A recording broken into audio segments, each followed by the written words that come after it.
প্রিয় ছাত্রছাত্রীবৃন্দ, আজকে আমি একাদশ শ্রেণীর প্রথম সেমিস্টারের রাষ্ট্রবিজ্ঞান বিষয়ের ষষ্ঠ অধ্যায় ভারতের সংবিধানের প্রধান বৈশিষ্ট্যসমূহ এই অধ্যায়টি থেকে কিছু এমসিকিউ প্রশ্নোত্তর আলোচনা করলাম। 1. বিশ্বের সর্বাপেক্ষা জটিল ও বৃহত্তম সংবিধান রয়েছে ভারতে। 2. ভারতের মূল সংবিধানে ধারা ছিল 395টি, তফসিল ছিল 8টি। 3. পূর্বে মূল সংবিধানে কতগুলি অধ্যায় সংখ্যা ছিল? 22টি। 4. এখনও পর্যন্ত ভারতীয় সংবিধান সংশোধন হয়েছে 106 বার। 5. ভারত একটি রাজ্যসমূহের সংঘ। 6. বিশ্বের সবচেয়ে বৃহৎ লিখিত সংবিধান হল ভারতের। 7.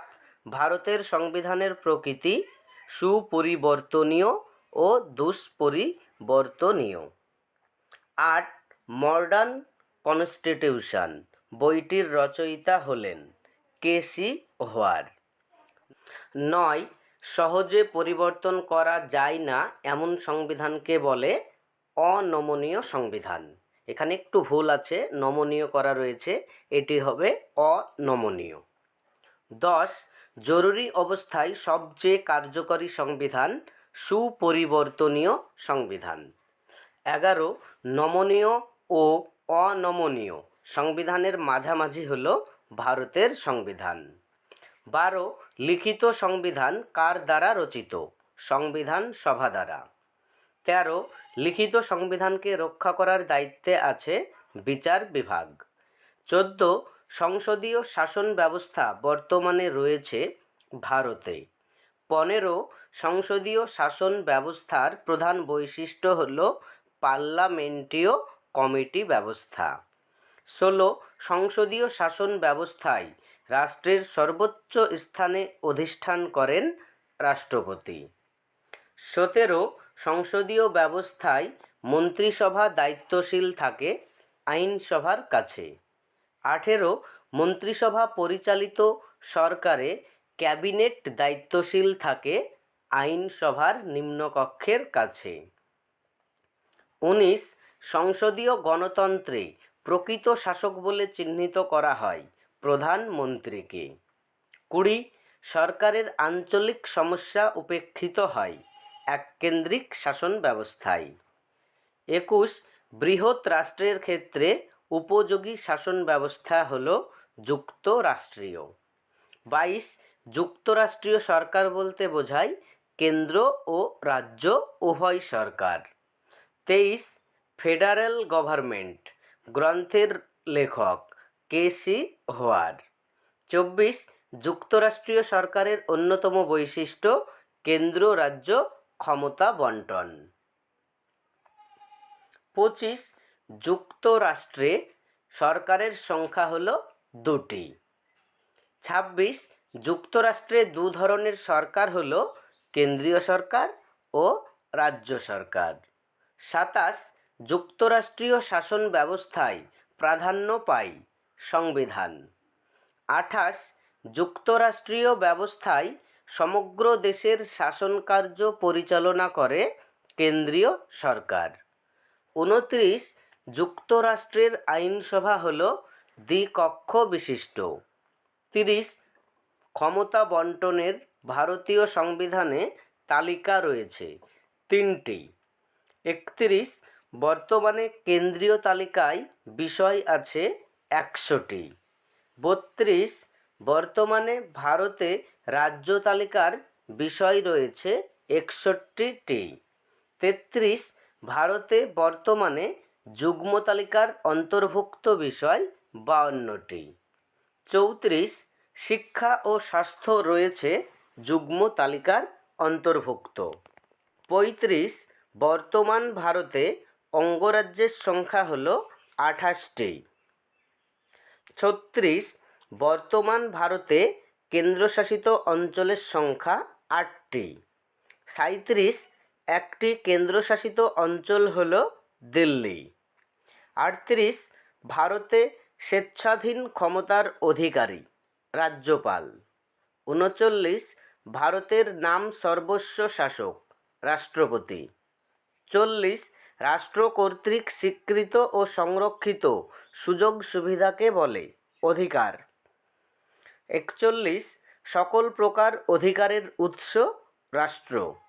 42 ভোটদানের অধিকার হল একটি রাজনৈতিক অধিকার। 43 ভারতীয় সংবিধানে মৌলিক অধিকার রয়েছে 6টি। 44 ভারতীয় সংবিধানে মৌলিক কর্তব্য রয়েছে 11টি। 45 ধর্মনিরপেক্ষ শব্দটি ভারতীয় সংবিধানে যুক্ত হয় 1976 খ্রিস্টাব্দের 42তম সংবিধান সংশোধনের মাধ্যমে। 46 ভারতে নারীর ভোটাধিকার স্বীকৃত হয় 1952 খ্রিস্টাব্দে। 47 নারীর সর্বজনীন প্রাপ্তবয়স্কের ভোটাধিকারের প্রথম প্রবক্তা মিল। 48 ভারতে সর্বজনীন প্রাপ্তবয়স্কের ভোটাধিকার স্বীকৃত। 49 মূল সংবিধানে ভারতীয় নাগরিকদের ভোটাধিকারের বয়স ছিল 21 বছর। 50 21 বছর থেকে কমিয়ে ভোটদানের অধিকার 18 বছর করা হয় 1988 সালের 61তম সংবিধান সংশোধনের মাধ্যমে। 51 ভারতীয় সংবিধানে মৌলিক কর্তব্য উল্লেখ আছে 4র্থ অংশে। 52 পৃথিবীর বৃহত্তম লিখিত সংবিধান যে দেশের ভারতের। 53 ভারতকে একটি সার্বভৌম সমাজতান্ত্রিক ধর্মনিরপেক্ষ গণতান্ত্রিক সাধারণতন্ত্র বলে বর্ণনা করা হয়েছে প্রস্তাবনায়।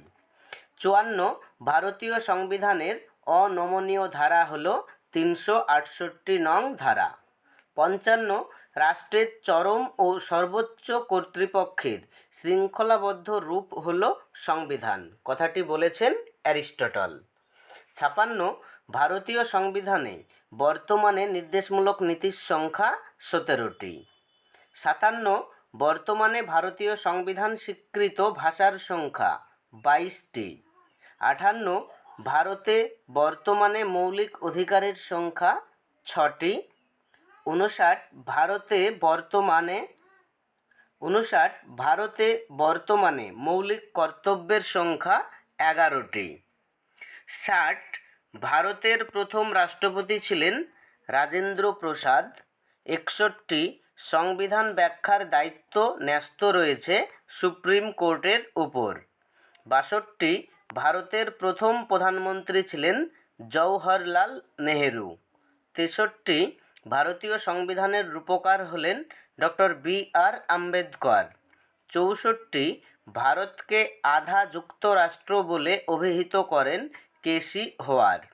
65 ভারতীয় নাগরিকদের সম্পত্তির অধিকার মৌলিক অধিকার থেকে বাদ যায় 1978 খ্রিস্টাব্দের 44তম সংবিধান সংশোধনে। 66 সংবিধান কার্যকর হওয়ার পর থেকে 73 বছরের মধ্যে সংশোধন হয়েছে 106 বার।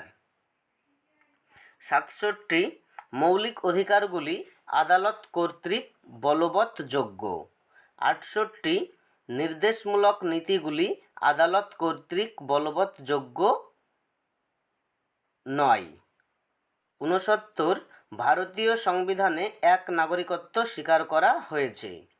70 ভারতে সংসদীয় শাসন ব্যবস্থায় ক্ষমতা স্বতন্ত্রীকরণ নীতি কার্যকর হয়নি। 71 জম্মু ও কাশ্মীরকে বিশেষ মর্যাদা দেওয়া হয়েছিল 370 নং ধারায়।